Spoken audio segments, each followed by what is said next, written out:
They said it was just dinner, but I knew better. Nothing in my family was ever just. The email arrived at exactly 3:07 p.m., time-stamped like a legal notice wrapped in pretenses. Family unity dinner. Dress code formal.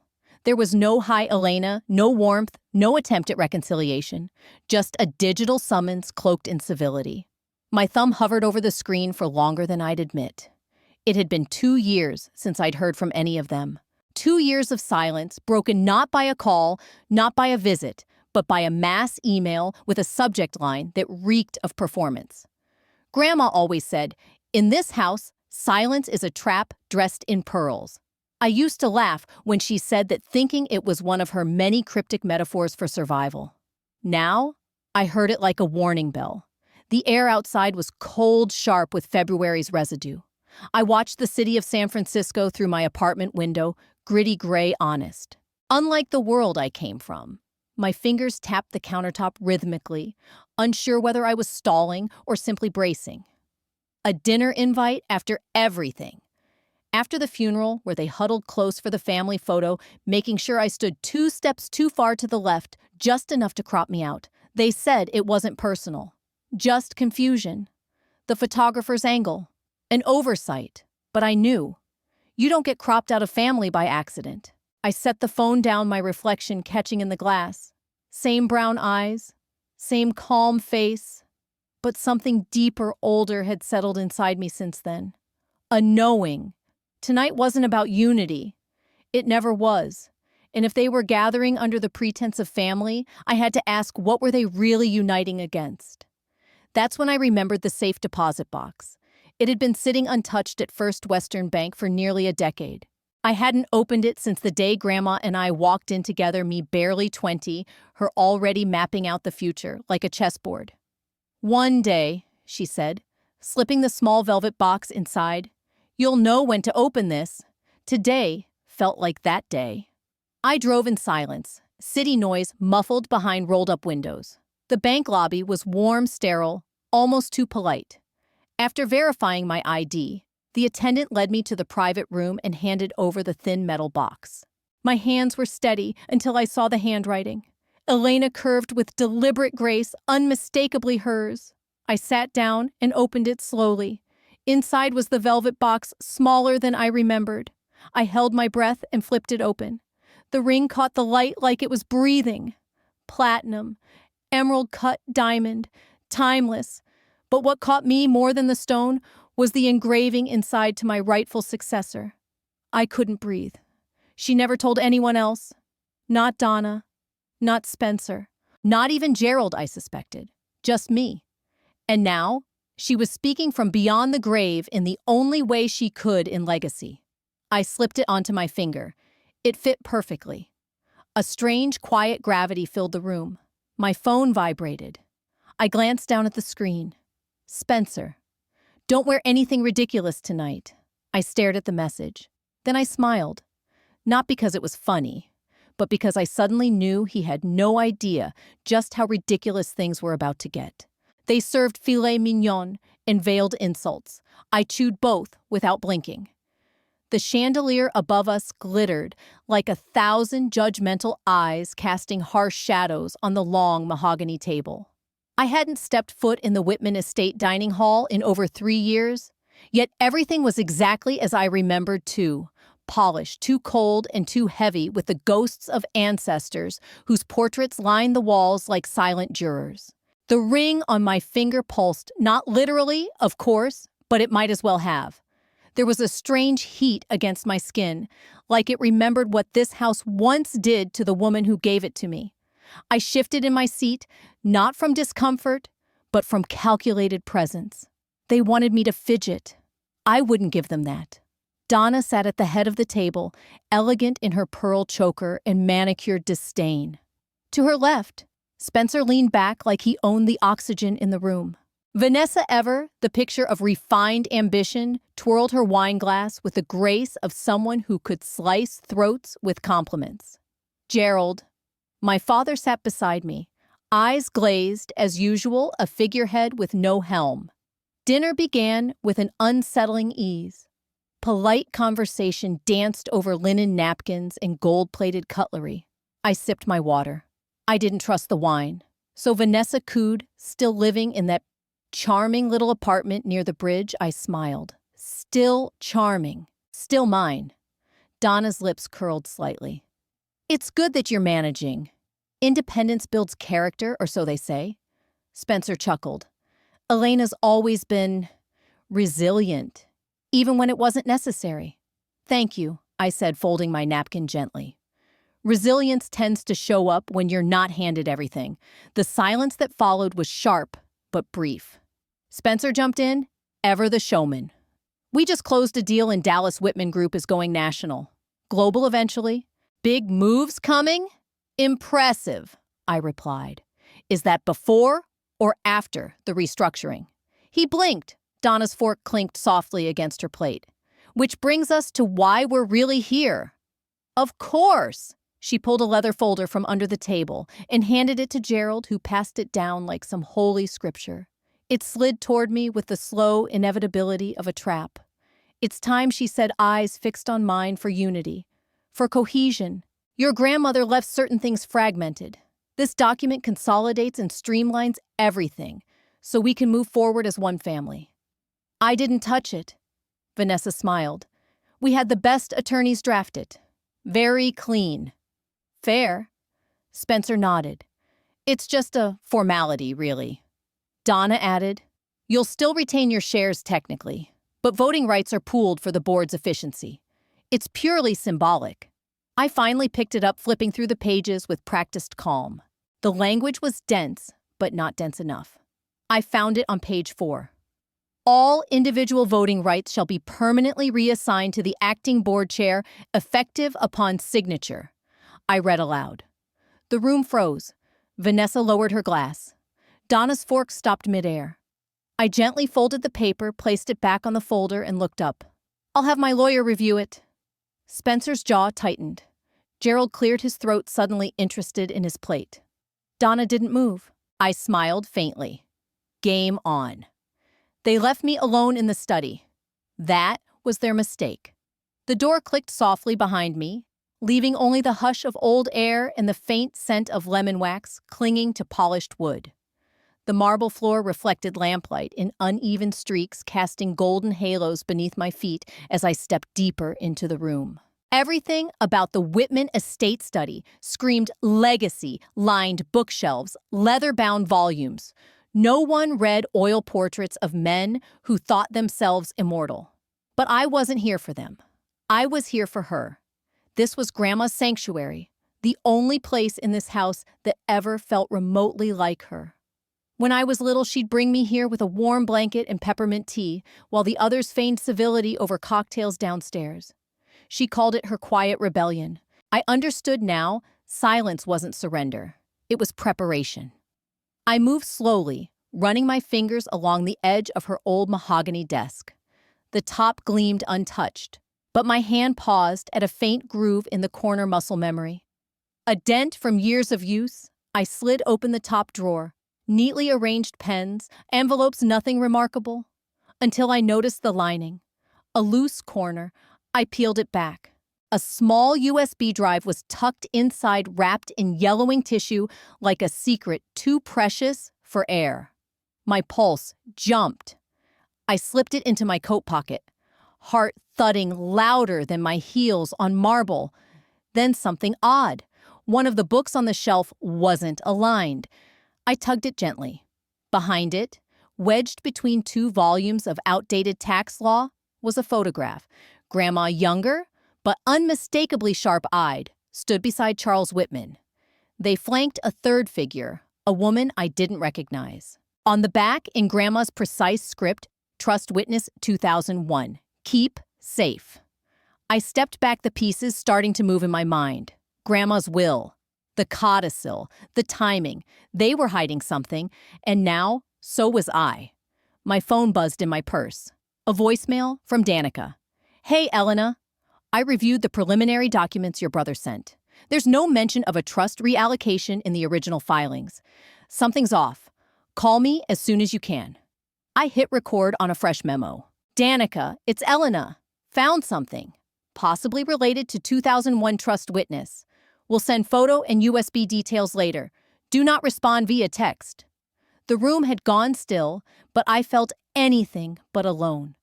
I turned toward the lower drawers, the ones Grandma had always kept locked, but now they slid open easily. Inside was an old voice recorder, sleek, silver, outdated. I pressed play. A pause. Then her voice crisped despite the years. If they ever come for what's yours, the real truth is in the ledger room. You'll know where to look. My hand shook slightly. Not from fear. From knowing this wasn't just paranoia. It was a map. And she'd left it for me. I plugged the USB into my phone with the adapter I always carried. The screen blinked, then loaded. Dozens of files.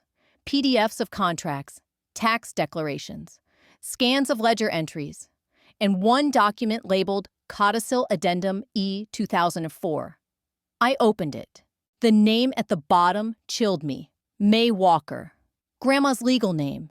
It assigned a separate inheritance clause to her designated successor, bypassing board intervention.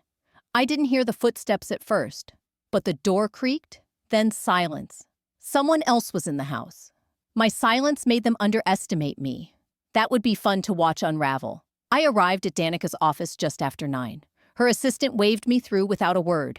The floor-to-ceiling glass gave the space a commanding view of San Francisco's financial district, clean, fast, and indifferent, like the people who worked in it. Inside her office was a study in control-polished walnut navy, walls no clutter. The only warmth came from a single ceramic cup of tea on the side table untouched. Danica looked up from her tablet as I stepped in. Her dark eyes sharpened, like she'd already read my mind. "I take it the dinner was enlightening?" she said, gesturing toward the chair across from her. I didn't sit immediately. Instead, I placed the items on her desk one by one. The heirloom ring, the USB drive, the folded photo of Grandma with Charles Whitman, and the mystery woman labeled Trust Witness 2001, and finally my phone with the saved voice memo. Danica raised a brow. "That's quite a haul for one evening." I finally sat. This was in my grandmother's safe deposit box. The inscription on the ring says, "To my rightful successor." She left it for me. Danica picked up the ring, examining the engraving through a small magnifying glass she pulled from her drawer. Well, she murmured. "Clause 7C. We may finally have teeth." I tilted my head. "Clause 7C in the Whitman Trust," she said. "A rarely invoked provision.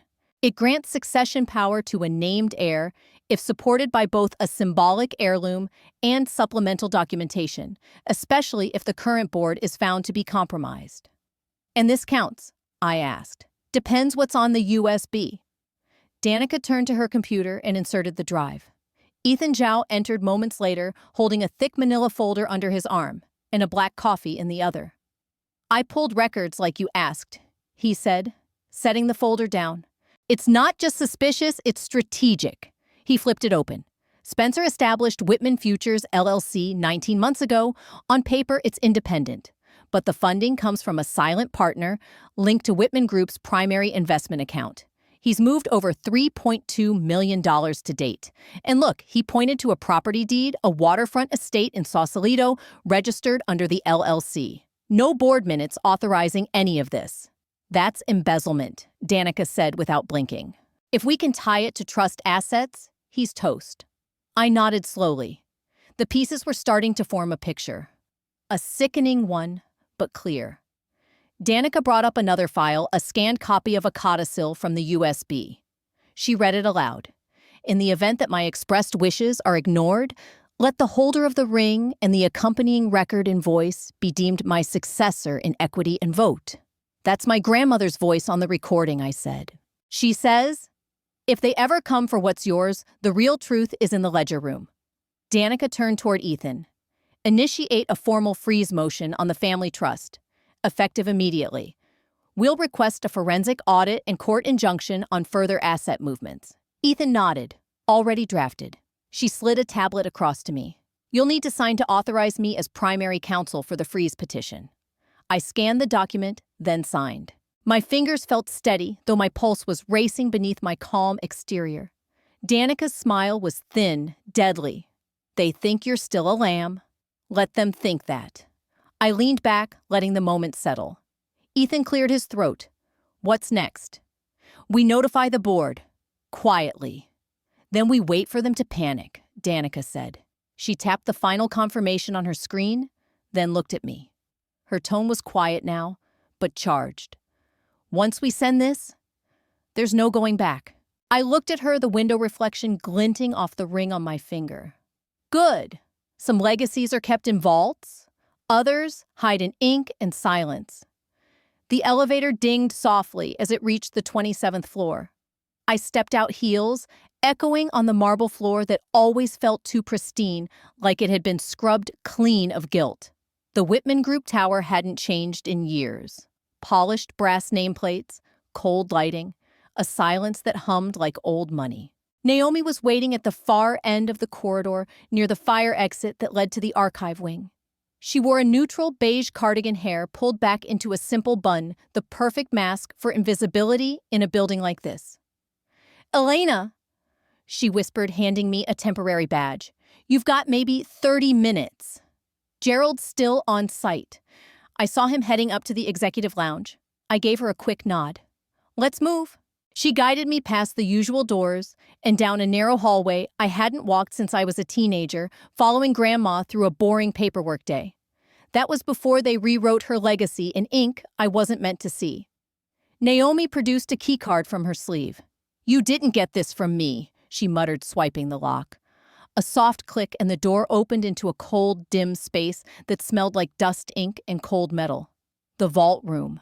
Steel shelves stretched the length of the room, each labeled by fiscal year. Files slept in silence, but I could almost hear the ghosts they carried. Naomi pointed to the far wall. Bottom shelf, right corner. That's where they keep pre-digitization ledgers. I moved quickly, brushing aside outdated files, until my fingers landed on it, a heavy gray box marked in faded black ink Fiduciary Records 2002-2015. I knelt and lifted the lid. My breath caught. Inside were spiral-bound ledgers, yellowed slightly with time. Handwritten notes lined the margins in a familiar script my grandmother's. Each entry meticulous, each page initialed.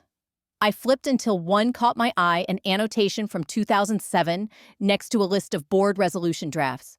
Transfer of voting rights to Donna Walker unexecuted. Legal authority retained by E.M. Walker. I froze. My grandmother never finalized the transfer.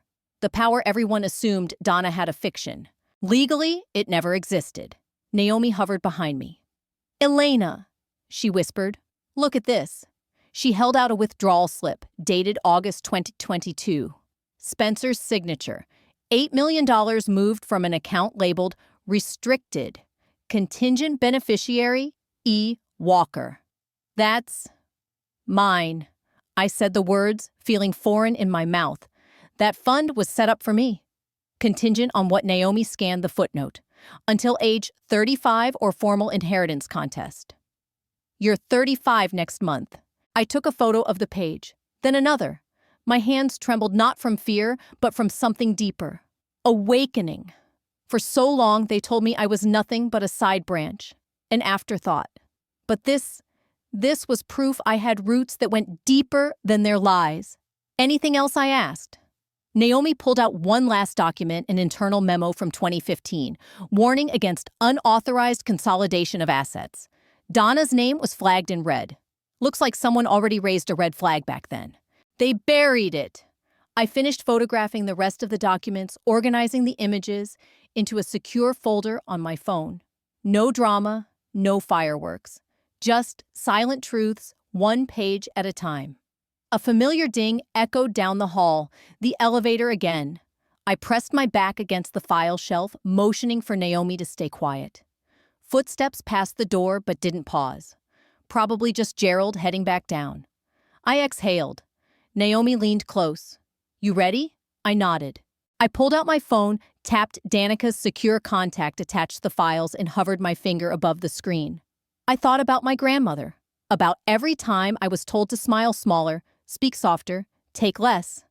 And I thought about that emerald-cut ring on my hand, cold, solid, irrefutable. I whispered to Naomi, "It's time," and pressed send, emailing Danica the files. She left me a letter, but it wasn't words I needed, it was the envelope it came in. The Pasadena rain had a rhythm of its own, soft, persistent, like a memory that refused to be forgotten. I stood at the threshold of Grandma's former study, now a sad shell of dust and cardboard. The light bulbs flickered faintly above, casting long shadows over water-stained boxes and furniture draped in white cloth like ghosts of a past I hadn't yet laid to rest. Everything smelled of aged wood, forgotten ink, and a kind of silence that made your bones ache. This was the last room left to sort. The attorneys had labeled it non-essential. But I knew better. My grandmother never kept essentials where others would think to look. Her truths were always buried coated in music sheets, layered under silk drawer linings, hidden in the folds of letters that read like riddles. I took a breath, tugged off the dust mask, and got to work. 2 hours in, I nearly missed it. A narrow envelope slipped out from between two hardcover ledgers. Its cream paper had yellowed slightly with time, and my name was written across the front in her unmistakable script. Tight, sharp strokes, not one wasted curve. No seal. Just a faint smudge where her thumb must have pressed it shut. My hands trembled not from sentiment, but from the weight of suspicion. Inside a single folded sheet, blank, except for 2 handwritten lines. I always knew you'd come back here. When you're ready, look beyond the words. Taped to the back was a slim USB drive. Its casing, gold-toned and warm to the touch. The weight of it was insignificant, but it may as well have been a brick. I didn't wait. I opened my backpack, pulled out the old laptop I always carried when I came to sort things, and plugged it in. No network, no syncing, just power and instinct. A single folder popped up on the screen, ELW Secondary Will. My stomach clenched. Inside were 6 scanned PDF documents, all neatly labeled by date and type. I clicked on the first, my breath catching at the words, Last Will and Testament, amended. The signature line was hers. So was the date, March 4th, 2022, over a year after the original will that had been used to strip me of my rights. Her handwriting danced across the page, but what struck me most was the list of changes reinstating my voting control, naming me as sole contingent executor, and most damning of all, a clause nullifying any trust restructuring not directly overseen by her. I stared at it for several long seconds before calling Danica. She picked up on the second ring. "This better be urgent." "It is." "I found something.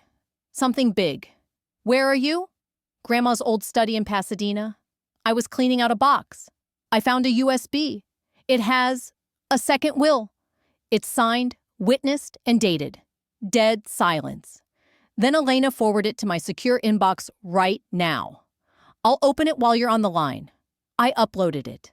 The seconds ticked by like thunder in my chest. I heard a soft gasp on the other end. "If this is real," Danica said slowly, "they committed fraud. If they knew about this and chose to proceed with the outdated version anyway, that's willful suppression of legal documentation." My eyes wandered across the room to the faint water rings on the antique table, to the old armchair where Grandma used to sit with her tea and crossword. She said in the note that the original might still be at the lake house in a safe. Danica was already typing. "We'll cross-reference the estate inventory to see if that property's still listed under Whitman or transferred to Spencer. If we can retrieve the original document, this becomes a nuclear weapon in court." I nodded, even though she couldn't see me. "So this could undo everything. If verified?" "Yes," she said. "But tread carefully, Elena. This is no longer just about inheritance. This could become a criminal investigation." The rain fell harder outside, rolling in sheets down the window pane.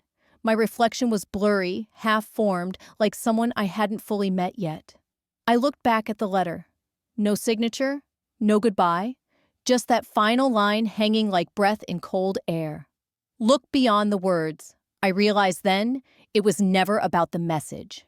It was the envelope, a detonator in disguise. And I had just lit the fuse. Spencer looked shaken like he'd seen a ghost. He had, just not the kind he could exercise. The envelope was already on his desk when he walked in, unmarked, unbranded, discreet.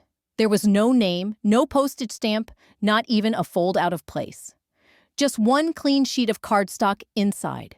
7 words stared back at him in bold black type. "You forgot the lake house." He read it twice. Then again. It didn't make sense because it made too much sense. Spencer rarely showed emotion, even less so in his office, where clean white walls and minimalist decor mirrored the persona he had curated for years, untouchable, unflappable, perfectly managed. But as the message registered, something flickered behind his eyes. Vanessa stepped into the room, heels silent on the imported Italian tile. "You're in early," she said, setting a cup of espresso on the desk. "Aiden asked for you this morning." Spencer slid the envelope into his drawer without looking up. "Busy day." She raised an eyebrow. Another firm sniffing around nothing to worry about. He lied. Just some noise. Vanessa hovered, but something in his posture made her retreat. "Text me if you need anything," she said, and left with a hint of suspicion behind her eyes. The door shut. Spencer leaned back in his chair and stared at the ceiling. The message scratched at his mind like claws on drywall. How? Who the lake house hadn't appeared in any recent estate filings. It wasn't supposed to. Months ago, before the will was filed, he and Donna had quietly removed it from Grandma's visible assets. Legally, it belonged to an LLC in Wyoming with no clear tie to the Whitman name. Only 2 people were supposed to know it still existed, and only one of them was dead. He pulled out his encrypted laptop and launched an old backup Grandma's final estate records. He scrolled past the spreadsheets and scanned PDFs, his breath growing shallower. Notes on charitable contributions, art valuations. Nothing about the lake house. He opened another file, this one marked Personal Trust Variations. And there it was. A line item dated February 2022. Pending reallocation. Secondary property LH. His jaw clenched. That note should have been deleted. He'd sworn to erase it the night they agreed to override the amended will. Donna had even said, if it's not in the system, it doesn't exist. Apparently, someone had found a breadcrumb. He pulled out his phone and called her. "What is it?" Donna's voice was groggy and annoyed. "We've got a problem." She was silent. He rarely called her before 8 a.m. "What kind of problem?" I received a message, he said, lowering his voice. Anonymous. No threats. Just 7 words about the lake house. She exhaled slowly. "Elena. Who else could it be? You told me you cleared every file." "I thought I did." He hesitated. "There might have been a backup." "I don't know." "Find out," Donna said sharply. "If she knows about that will, we're not looking at a family dispute. We're looking at federal charges." Spencer hung up without replying. His hands itched as he reached for the drawer labeled Legacy, Private. Inside were notes, marked up printouts, and one battered red folder. He opened it. Grandma's handwriting danced across the margins, half cursive, half cryptic. One page showed an unsigned codicil. Another was a list of properties and access codes. It was old, incomplete, but the signature block was unmistakable. He closed his eyes. Then slowly, he ripped each page in half. Not once. Twice. Again. He fed the pieces into the small shredder tucked beneath his desk. The blades snarled and groaned. One sheet jammed halfway. Spencer yanked it out and set it on fire with his desk lighter. The flames were small, but they reflected wildly in his eyes. Across the street, Elena watched from inside her car, tucked low behind the dashboard. Rain speckled the windshield in rhythmic taps, but she didn't move. Not until she saw the shadow pass by the window on the 23rd floor, the one he always paced when rattled. From this angle, she couldn't see his face, but she didn't need to. She knew fear when she saw it in motion. Inside, Spencer barked at his assistant. "I don't want to be disturbed today, and cancel my afternoon deposition." The woman blinked. "Sir, that's a federal witness conference. I said cancel it." He slammed the door behind him. The blinds fell closed seconds later. Elena's fingers moved across her phone with slow precision. He took the bait. Send. I didn't just inherit a ring. I inherited authority. And now I had the password. Rain streaked across the windshield as I pulled into the underground garage of the bank. I sat for a moment, letting the engine idle, staring at my reflection in the rearview mirror. The ring glinted on my finger under the dim lighting, no longer just a symbol, but a trigger. I pressed my thumb over the gem like a seal breathing in slow. This was it. Grandma's legacy encrypted and sealed away behind security thicker than bloodlines. Inside, the bank manager, an older man with an unreadable face and a pristine gray suit, led me down a narrow hallway flanked by brushed steel doors. He walked with practiced ease, but I caught the faint shift in his eyes when he glanced at the ring. The one people like him had only seen in archived trust documents. I didn't speak, and neither did he. In silence, we entered the vault chamber, a hollow cathedral of cold air chrome and polished marble floors. A retinal scanner blinked to life. I stepped forward without hesitation. A soft chime acknowledged me. Ms. Walker, the manager, said we've been expecting this moment for a long time. He inserted a key card, then nodded to the far side of the room. Ethan Zhao emerged from behind a partition. Danica's contact, the IT officer who'd helped pull Spencer's phantom transactions earlier this month. He gave me a respectful nod before unsealing a steel drawer labeled with a single word, Lancaster. My grandmother's name before she married. Her legacy was never tied to my mother's name. She preserved herself hidden in plain sight. Inside the drawer was a folder marked Trust Transfer Contingency, Asset Class Omega. Beneath it sat a velvet-lined box. I opened it carefully. A slim, biometric tablet blinked awake, requesting fingerprint and embedded chip sync. I held out my hand. The moment the ring passed over the surface, a green light flared. Identity verified, it said. Now comes the part we weren't sure would work, Ethan muttered, sliding over a secured laptop. This vault predates even our current archive system, but your grandmother had it retrofitted years ago. She left a pre-recorded confirmation video. We'll need to view it for activation. He tapped a few keys. A grainy video appeared on screen. Grandma sat in a high-backed leather chair, calm and poised as ever, her fingers resting on a crystal-topped cane. She looked straight into the camera. If Elena Walker is seeing this, she began, then the estate has changed hands, perhaps not legally, but certainly morally. This trust was built from the ground up by Charles Whitman and myself, and I won't let it pass quietly into the hands of those who traded legacy for vanity. My breath caught.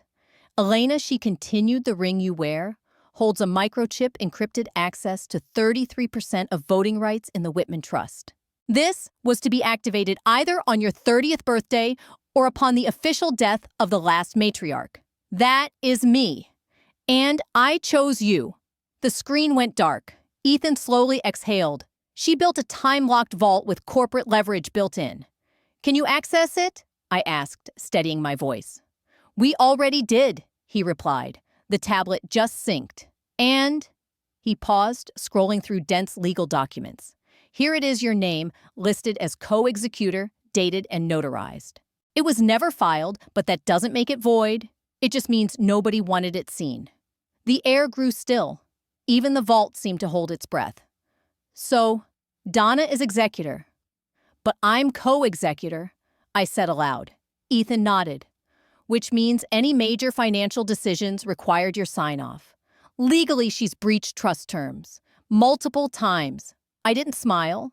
I didn't blink. I simply sat, eyes fixed on the document that changed everything. Danica said to call once you're sure, Ethan added. I picked up the vault phone and dialed. It's real, I said the moment she answered. Every word of it. She was quiet on the other end. Then softly, you're not just the heir, Elena. You're a trustee. The line clicked off. I stared down at my hand. The weight of the ring felt different now. Not heavier, sharper, like a blade in disguise. They served me an NDA. I served them silence and let the walls do the talking. The envelope was thick, cream-colored, embossed in a way that screamed money and threat in equal measure. It arrived not with a knock, but a polite buzz from the front desk of my building. "Ms. Walker, you have a delivery hand-signed." I knew before I saw the return address. Walker and Whitman, LLP. Their weapon of choice, silence wrapped in civility. Inside, a cease and desist. Alleging defamation. The claim that I'd been spreading harmful innuendo and disinformation about the family trust. It was laughable. I hadn't said a single word in public. Not yet. I didn't call Danica immediately. I didn't need to. She'd warned this was coming. Instead, I stared at the document while the rain slid down my window. A legal muzzle wrapped in mother's cologne. That evening, the second invitation came. This time, through an email from Donna herself. "Dinner this Friday. Family only. A chance to reset the tone. Bring the ring. Bring the ring." The message was bait and test all at once. But I smiled as I typed my reply, looking forward to it. March 29th, 2024. The Walker Estate. The driveway was freshly swept, the hedges cut with military precision. I parked beneath the same sycamore tree I used to climb as a girl. Its branches looked smaller now, or maybe I'd simply grown sharper. Inside, everything smelled of old wine lemon oil and nostalgia, doctored with intent. The dining room shimmered under chandeliers that hadn't changed since 1996. Spencer greeted me with a grin. Too wide, Vanessa perched beside him like a porcelain viper. Donna extended a hand toward the table, motioning toward my usual seat. "Elena, darling, so glad you made time." Her tone was syrupy, her eyes anything but. Dinner unfolded with sterile small talk. Aiden's grades market fluctuations, how Vanessa's new spa retreat was receiving glowing influencer reviews. Spencer refilled my glass twice without asking. I sipped once. Then dessert arrived.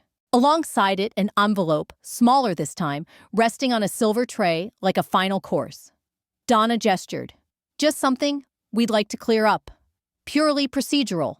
Inside, a non-disclosure agreement. 2 pages. Short, lethal. "We feel," she began, "that it's best for everyone if family matters stay within the family. You understand, of course." I tilted my head, glancing over the words I already knew by heart. No media contact, no legal filings, no contestations. Spencer leaned in, voice low. "Sign it and the rest of the trust discussion goes away. We're being generous." I folded the papers, slowly, slid them back onto the tray, and smiled. "Of course. But first, would you mind if I got a refill from the cellar? I always loved the 2003 Bordeaux." Donna waved a hand. "Help yourself." I stood calm, polished, walked to the cabinet off the main room. But I didn't reach for the wine. From my clutch, I retrieved a slim recorder wrapped in dark felt. I slid it behind the third bottle on the second shelf. The sensor blinked red, once, then vanished into darkness. Back at the table, the conversation flowed as if nothing had passed. I nodded, made small remarks, even laughed when Spencer mentioned the firm's latest deal. They believed the silence meant submission. But silence was a tool, one I was about to sharpen. The recorder captured everything. Spencer's bravado. "She'll sign it. She always caves. That ring doesn't mean squat." And Donna, sipping from her goblet like a queen addressing fools. "The girl doesn't even know the ring activates the shares. Idiot." They said it loud enough for polished wood to remember. That night, I drove home in silence. No radio. Just the soft hum of a city bracing for rupture. In my apartment, I slipped off my coat, sat on the couch, and pressed play. Voices spilled out crisp, arrogant damning. Then I hit record again, my own voice quiet but clear. "Thank you for the confession, Mother." When the invitation arrived, they thought it was for brunch. It wasn't. April 3rd, 2024. The morning was overcast. The sky a dull stretch of pewter clouds, dragging shadows across the bay windows of my apartment. I sat curled in the armchair legs, tucked beneath me, steam rising from a mug of jasmine tea. A silence hummed in the room, not empty, but charged, waiting. My phone buzzed on the table. One word lit up the screen filed.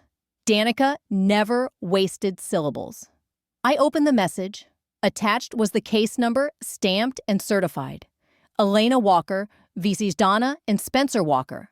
filed in San Francisco Superior Court, cause misappropriation of trust assets, coercion, and fiduciary fraud. It had taken us 2 weeks to compile everything: Naomi's archive photos, the voice recordings, the USB drive from Grandma, the biometric access logs from the bank. Every piece precisely dated back by chain of custody protocol. They thought I was silent because I was weak. But silence can also mean precision. Meanwhile, in another part of town, Spencer Walker was buttering croissants and bragging about merger negotiations to his brunch guests. Old Whitman board contacts a senator's aide and a local developer from Napa. His teeth flashed white. His wife, Vanessa, wore pearls. His son, Aiden, fiddled with an iPad at the end of the table, bored. Then a knock at the gate. The doorman hesitated. Spencer, annoyed, waved him on. Probably another delivery. Just sign for it. But this one wouldn't be signed away. The process server stepped forward, dressed in plain gray. He checked the list. Spencer Walker. He asked, voice neutral. Spencer stood wary. Yes, you've been served. Civil court summons. You'll need to appear on April 15th at 10:00 a.m. Full documentation is enclosed. He barely had time to snatch the envelope before the man turned and walked briskly away. Spencer ripped the seal and scanned the first page. As his eyes locked on my name, his face drained of blood. Vanessa leaned over, trying to read. "What is it?" he muttered. "It's her." Vanessa arched an eyebrow. "Your sister." He didn't answer, just shoved his chair back and left the table in a blur of panic. Across town, Donna Walker was preparing her afternoon tea. The Walker Mansion's south parlor was fragrant with bergamot and old money. She adjusted the volume on the classical station, humming along absently to Debussy. The doorbell rang. She was not used to answering doors, but something compelled her to peek through the pane. An envelope lay on the doormat. No one in sight. She opened it with surgical grace. When her eyes caught the bold header, Plaintiff Elena Walker, her teacup slipped from her fingers, shattering against the Persian rug. In my apartment, Danica's voice came through crisp and calm over speakerphone. "They're cornered," she said. "Donna called the family lawyer 10 minutes ago. We've got them scrambling." I looked out the window as the first drops of rain tapped against the glass. It wasn't a heavy downpour, just a soft, steady percussion, like the sound of inevitability. Danica continued. "We also filed to freeze the trust account retroactively. The judge may rule before the hearing?" "Good," I said. Her tone lightened. "And Elena, you should know we included the codicil. The unfiled will. It's part of the discovery request." I smiled faintly. "They'll see it." Donna, meanwhile, stormed into her study. Papers flew. Spencer's voice echoed over speakerphone, frenzied and sharp. She went, "Nuclear. Mom, what do we do?" Donna's voice cracked, no longer measured. She was supposed to disappear. Back in my living room, I set my phone face down and wrapped my hands around the warm porcelain cup. The tea had cooled, but I didn't mind. I took a sip, exhaled, and said to the empty room, "Now they'll see me." They all looked at me. My father, my mother Spencer, waiting for me to fold. Instead, I opened the folder. The clink of silverware had stopped. Even the fire in the marble hearth seemed to hold its breath. I stood from my seat at the far end of the long table, the folder in my hand crisp and deliberate, its weight heavier than its contents suggested. This was the moment Charles warned me about. "You'll only get one shot. Make it loud enough." Gerald had just finished his toast. "To legacy," he'd said, raising his glass toward Spencer, who basked in the spotlight like a crowned heir. "And to Spencer, who's shown us what true leadership looks like in the next generation." Applause rippled across the table, light, obligatory, unthinking. Donna beamed like a pageant mother. Spencer leaned back, smug in his custom-tailored tux, sipping a Bordeaux he probably couldn't pronounce. I smiled politely, then set my wine glass down without drinking. "Thank you all," I said, voice calm, cutting. "Before we finish dessert, I'd like to share something." I walked slowly, deliberately around the table, each step echoing off polished marble. I placed a single sheet of paper in front of Gerald, then Donna, then Spencer. The others leaned forward, squinting. I made no grand announcement. I just kept walking. This, I said once I returned to my seat, is a copy of a draft reassignment of the Whitman Trust's voting shares. Dated and signed. Donna's hand fluttered near her necklace, a tic she'd had since I was a child. Spencer picked up the page and squinted at it like it was in a foreign language. Gerald didn't move. I believe most of you were unaware, I continued, that the original documents never officially reassigned controlling rights to the current board. In fact, the trust outlines a shared authority structure. One that includes me? You're bluffing, Spencer muttered, but his voice lacked conviction. That was handled years ago. Was it? I tilted my head.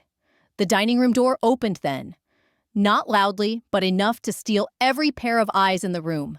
Charles Whitman stepped inside, his gray hair impeccably parted, his overcoat still misted from the light rain. He looked around the table, scanning faces like a surgeon evaluating a room full of patients. "Elena," he said, bowing his head slightly. "Good evening." The room stilled. No one moved. No one breathed. Charles left him. I nodded, offering the seat next to mine. He didn't take it. Instead, he addressed the room. "I'm sorry to intrude on a family celebration," he said, "but I was asked to stop by on behalf of a silent partner who recently activated her co-executorship." Donna's mouth parted. Partner, Gerald repeated, as if the word itself betrayed him. Charles continued. "Edward Walker established a secondary trust in 2007 valued at $69 million. It has been dormant until now, intentionally. It named 2 executors. One of them passed away. The other is standing in this room." He turned to me and said, clearly, deliberately, so everyone could hear, "Ma'am." Gasps broke the silence. Forks dropped. A cousin whispered, "Wait, what?" Spencer's jaw tightened. "You've got to be joking." "I rarely joke," Charles replied, "especially when it comes to legal designations." My eyes scanned the table. All these people who had for years dismissed me as a shadow. Too poor, too quiet, too irrelevant. The same people who hadn't spoken to me in holidays, who edited me out of photos like a smudge on their narrative. "You always said I was too poor to matter," I said softly, resting my fingertips on the folder. "Turns out I mattered just enough." Spencer's hands clenched into fists on the tablecloth. Gerald looked like he'd swallowed glass. Donna lifted her wine glass, but didn't sip. Her hands trembled. Charles moved to stand behind me, silent confirmation of everything I'd just laid bare. "You had no right," Gerald began. "But I did. I cut in. You just never imagined I would use it.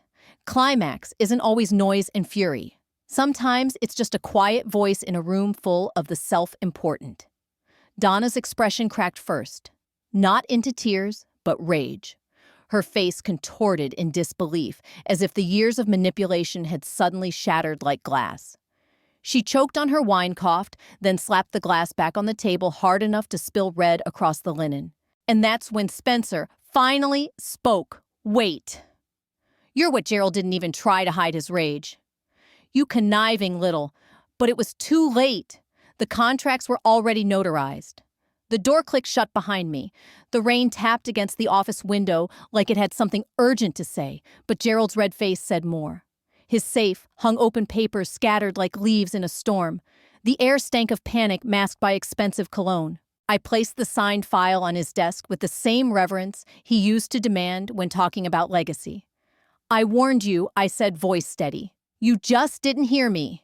He lunged for the papers, flipping through them as though a signature might vanish under enough scrutiny. His hands trembled when he saw the seal. Charles's, not his. The same Charles he had tried to sideline was now the counterbalance to his downfall. "Where did you get the authority?" he snapped. I took the chair across from him, never breaking eye contact. "Grandma gave it to me. 33% of the trust. Executorship. And enough evidence to make you wish you'd stayed retired." His mouth opened, but no sound came. Not yet. He was still trying to compute the magnitude. That everything he'd hidden behind his reputation, his charm, his curated family image was now being dismantled with surgical precision. "You don't know what you're doing," he said finally. Voice lower now, like a man negotiating with a trigger. "This affects everyone. Spencer, the company, Your mother. I pulled out the folder Charles had handed me earlier that morning. The final transfer contracts, filed, sealed, delivered, and now laid bare before him. What you did, I said, was drain restricted trust funds, approve shell acquisitions under Whitman Futures LLC, and funnel dividends through offshore paths. Grandma explicitly barred. You can't prove that. I already have.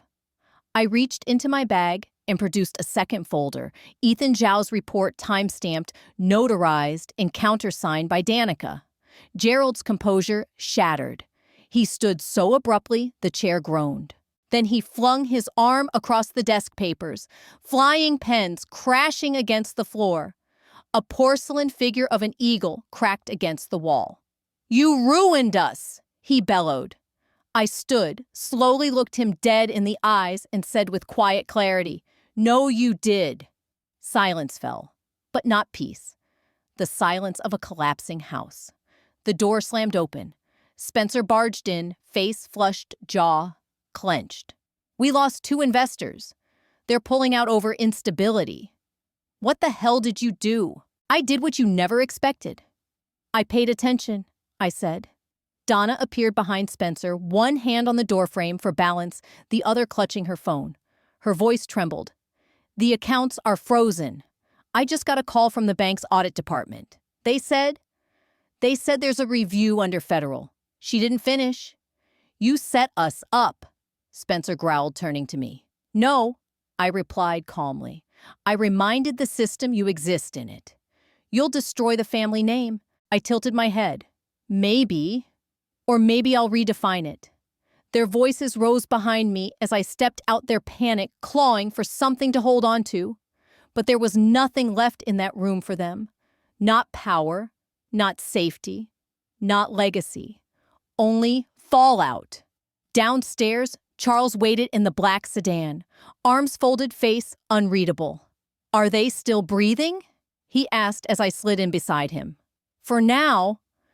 He reached into his briefcase and handed me a tablet.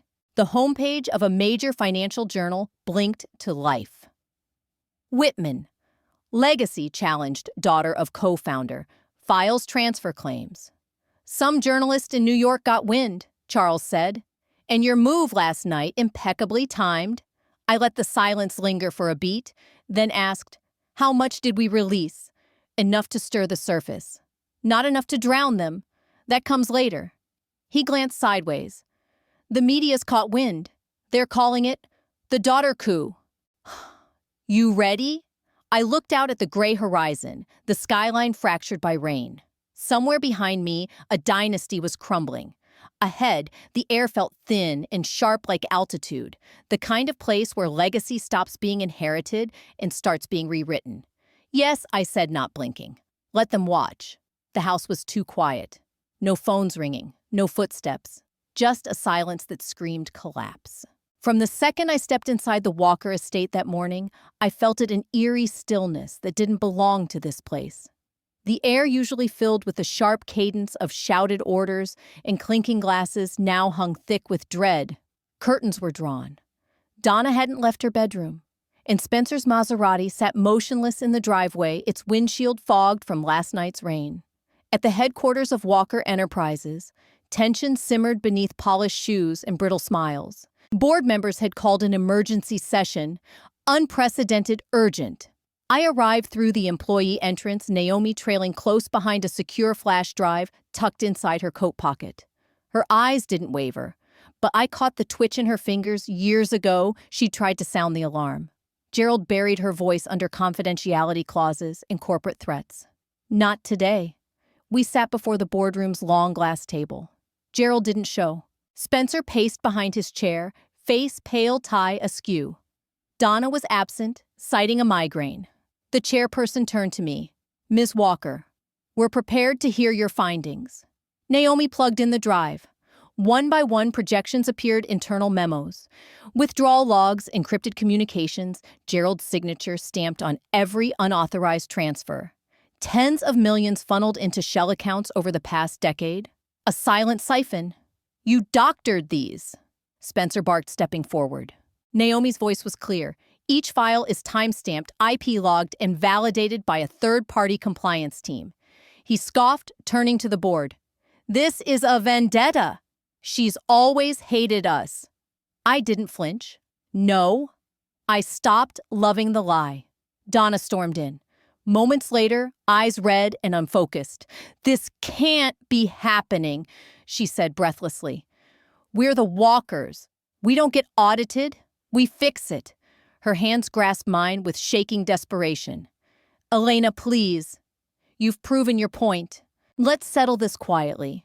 You don't need to drag the family name through the mud. The name did that to itself, I said. I'm just cleaning up the mess. Spencer's voice cracked. You've destroyed everything. I met his glare. You excluded me long before I touched a file. Then came the vote. 6 members for removal, 1 abstained. Spencer was out. The same chair he used to lean back in so smugly now sat vacant, his nameplate hastily removed. Donna clutched her chest as the board secretary announced Gerald's resignation. The room spun around her. She sank to the carpet, murmuring incoherent prayers. No one moved to help. Back at the estate, police tape had appeared at the front gate. Not for crime yet, but for accounting seizures. Investigators moved in and out, photographing everything, safes, ledgers, digital backups. I stood outside watching the once grand house flicker in and out of camera flashes. Naomi stood beside me, silent. I worked for him for 7 years, she said softly. I warned the compliance board once. They told me to keep quiet or leave. I read your file, I replied. That's why I brought you back. She looked at me with a long, grateful stare. You didn't just avenge yourself, you restored the silenced. A gust of wind swept through the courtyard, rustling the ivy against the stone pillars. Inside, the family paintings had been taken down. The walls looked bare. Truthfully, they had been all along. Spencer's voice echoed behind me as he was escorted out by security. You think this is over, Elena? You'll regret this. I didn't answer. I didn't even turn around. Instead, I stared at the grand front door, the threshold of so many memories, good and cruel. I stepped back, letting the image burn into my memory one last time. It's no longer my house, I said quietly. It's my evidence. Chapter 14. The Restoration. I didn't want revenge. I wanted clarity. And now that the dust had settled, I saw everything for what it was. On the morning of May 20th, I pulled into the gravel drive at the lake cabin. The air smelled like pine needles and last night's rain. Grass had grown tall against the porch rails, and cobwebs stretched across the window corners. For the first time in months, my mind wasn't replaying court arguments or scanning legal briefs. I just wanted to breathe. Inside, the walls still held the faint scent of old cedar. I opened the windows, letting in the lake breeze, and began cleaning. Each room told a story. Dust trails on bookshelves, a cracked photo frame of Edward in his Navy uniform, and a coffee mug with his initials in fading gold letters. In the master bedroom closet, I found a cufflink box engraved with his initials. It had been tucked in a wool sock, as if he was hiding a secret even in death. Back in the city, Naomi's promotion ceremony was quiet but emotional. We stood in the new office space, fresh paint sunlight streaming in only half the furniture delivered, but it felt like a beginning. I handed her a sleek envelope and said 5% stake vested immediately. You've earned it. She blinked. Elena, I don't know what to say. You don't need to. Just lead, like no one let you before. Charles stopped by, briefly shaking her hand and giving a subtle nod my way. Your grandfather would have been proud, he said, then slipped out without fanfare. Later that night, I sat alone by the lake with Edward's final letter. I'd never read it before, not fully. This time, I let every word sink in. I should have spoken up, Ellie. I saw what they did to you, and I stayed quiet to protect the name. But a name means nothing without a backbone. I hope you rebuild something better. The moonlight lit the page in pale silver. I folded it carefully, pressing it back into the envelope. This wasn't vengeance. It was restoration. I spent the following week repainting the cabin's living room. Naomi helped pull out the moth-eaten curtains and lay new rugs. The space felt warmer already, less haunted, more alive. I wanted this place to stop echoing the past and begin anchoring the future. In Edward's old study, I found a hidden drawer beneath the filing cabinet. It creaked open to reveal a yellowed legal pad. On it, a list of 10 names. Each one had notes beside it: terminated, silenced, forced into early retirement. These weren't just casualties of corporate politics. They were voices Gerald erased. I showed it to Naomi. Her eyes scanned the list slowly. "I know 2 of them," she whispered. "They never recovered." "What if this wasn't the end?" I asked. "What if it's the start of a registry? A place to record the erased and restore them?" She looked at me. "You mean, tell their stories?" I nodded. "And make sure no one like Gerald ever buries another name again." The next morning, I returned to the lake cabin with a new journal in my hand. The idea of the registry hadn't left me all night. I kept thinking of the faces behind those names people discarded so someone else could rise. I sat at the old oak desk and began writing each name again, this time with space beneath for their story, whatever pieces I could find. Naomi joined me that afternoon with a folder. "Background checks." "I started digging," she said, placing it down. Some of them were whistleblowers. One was offered hush money. All were pushed out. We went through every page in silence. At one point, I glanced up and saw tears clinging to Naomi's lashes. "They made me feel crazy too, back then," she said. "But you made it real." "I didn't make it real," I said. "They did. I'm just not letting them bury it." Later that night, I took Edward's cufflink box to the fireplace. I placed it next to the newly lit flame and whispered, "I'll protect what you couldn't." The fire cracked as if in answer. The next week, I filed paperwork to create a new foundation, the EW Registry, a nonprofit dedicated to documenting wrongful corporate suppression. Charles agreed to match my initial donation. Naomi offered to lead its legal board. I hired 2 assistants, one from the very list we'd found. For the first time, the lake cabin no longer echoed with betrayal. It pulsed with purpose. This wasn't just restoration. It was resurrection. They once laughed at me behind polished glasses. Now, they won't look me in the eye. Memorial Day dawned clear and windless, the lake's surface as still as glass. I stood barefoot on the cabin porch, coffee warming my hands, and let the silence settle over me like a second skin. No texts from family, no scandals flooding the newsfeed, just birdsong and the rhythmic tap of pine needles falling on the roof. It was the first morning in years. I didn't feel the weight of anyone else's expectations. I opened my journal, its spine soft from use, and began to write. "Dear Grandpa," I whispered aloud as the pen moved. "I didn't fight for revenge. I fought for your voice and mine." The finality of those words made my throat tighten. I thought about the day I found your ledger, the moment your voice crackled through the old recorder. Every move since had been guided by you, quiet strength, precise intention, no need for spectacle. You never shouted. You simply handed me the map. And now, the trail had ended. Gerald and Donna hadn't spoken to me since the filings were made public. Gerald's last attempt to salvage face an op-ed in a third-tier business journal had been torn apart within hours. His carefully sculpted legacy gone. Spencer tried to sue me for emotional distress, but the audio recording shut it down fast. Donna, rumor had it, she left the country for a wellness retreat. No press followed. I hadn't answered a single call from any of them. Power once stolen from me was now something I no longer needed to flex. It simply existed, quiet, intact, mine. A week ago, I signed over 7% of the Whitman Trust's voting shares to the nonprofit Naomi and I created, the EW Registry. Its mission was simple: support heirs and whistleblowers caught in legal chokeholds. We'd already uncovered 4 names buried by Gerald's manipulations. Naomi was thriving, brilliant, sharp, relentless. I had promoted her to executive counsel, and this week she would testify on behalf of a woman defrauded by her own uncle. That morning, I found a hidden drawer in Edward's old armoire. Inside was a stack of letters, each addressed to someone Gerald had tried to erase. Their names were handwritten in fading ink, and next to each a note, She deserves a chance. He helped me rebuild. Quiet strength. I traced each one with my fingers. Edward had seen them. And me. Always. My phone buzzed on the railing. A text from Naomi appeared. Naomi Memorial Brunch is at my place. You in? For a moment, I stared at it, heart stilling in my chest. Years of being uninvited had taught me not to expect a place at anyone's table. But this invitation didn't come with conditions. It came from someone who'd stood beside me when the world burned down. Me?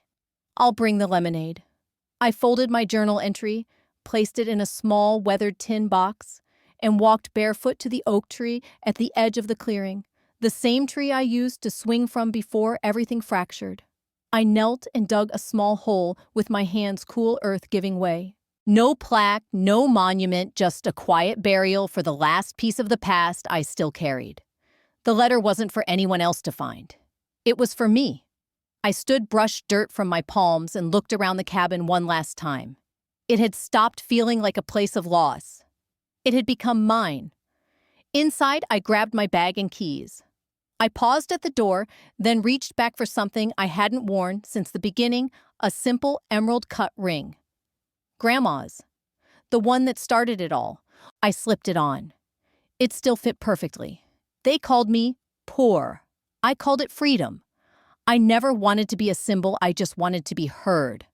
But if my story makes you pause, if it stirs something in you, then maybe it's more than just mine. Maybe you too have sat in silence while others wrote your script. Maybe you've been told to be grateful for crumbs while watching others feast on your birthright. To anyone who has ever felt dismissed, erased, or underestimated, don't wait for permission to reclaim your place. You don't need applause. You need truth. And when it comes quiet and certain, stand in it. That's where freedom begins.